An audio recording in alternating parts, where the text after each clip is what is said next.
Hi, good evening. My name is Krista Conway, and I'm going to be doing a presentation on how to express anal glands in a dog externally and internally.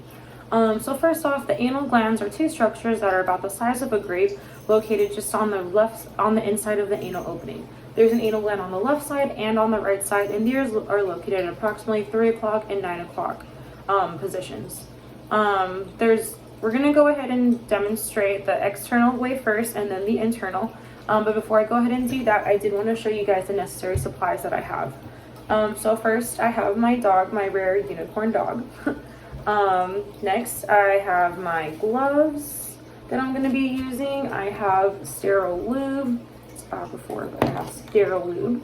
And then I have some air freshener, which is going to be the deodorizing spray.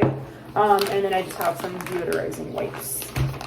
So first off, we're going to go ahead and grab some gloves on. So we're going to go ahead and do the external way first. The external way isn't always the best way just because you can miss some anal glands that are still stuck inside. But yeah, we're going to go ahead and demonstrate that first. So I'm going to go ahead and take like a wipe or a napkin just so that way I can catch the excess that does get expressed. Alright, so we can go ahead and start. I'm going to come from the behind over here. If this was a live animal, I would have somebody restrain for me rather than him just be kind of free around the counter. But yeah, so I'm going to go ahead and put this under his bum to catch all the anal glands. I'm going to go ahead, hold the tail up. I would have my restrainer do this. I'm going to go ahead about like an inch on each end of the anal opening, and I'm going to squeeze.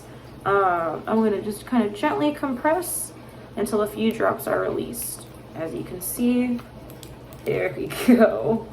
Definitely an interesting amount was expressed right over here. There's my kitten. He's been trying to steal the anal glands mayonnaise prop that we've been using. Alright, so that would be how you would go ahead and do the external expression. Once you have got those remains out, you're going to go ahead and clean up your patient. So again, you'll grab like another wipe, just kind of wipe up his bum a little bit, and deodorize. Cool. And that'd be about it for the external. We're going to go ahead and do internal again now. So I'll have another little napkin to go ahead and catch what comes out. I'm going to hold up his tail, but if I had a restrainer, I would have the restrainer hold the tail for me. I'm going to go ahead and insert just the tip of my index finger into his anal opening, and gently from the outside, I'm going to push with my thumb. So once I'm inside, oh, don't forget to lube first. If this was a live animal, he would have been very unhappy with me. So I'm going to go ahead and put a little bit of lube on my fingers. Alright. I'm going to insert just the tip of my index into the opening and squeeze. So usually a lot more will come out at that point. So like that. And usually what's expressed will be like kind of like chunky white, or it could be chunky brown, there could be pieces of poop, sometimes it can be very liquidy. It all just kind of depends on the situation and the dog, but go ahead and wipe my hands off. And we're going to do the same thing, but on the opposite side. I'm going to go ahead and just squeeze all that out. There we go.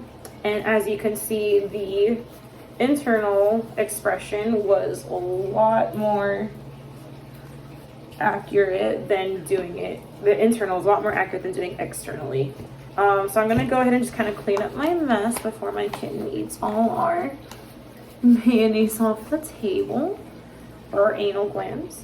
I'm going to go ahead and wipe him with a deodorizing wipe, lift in his tail, clean up there, remove my gloves, and spray. Thank you for watching.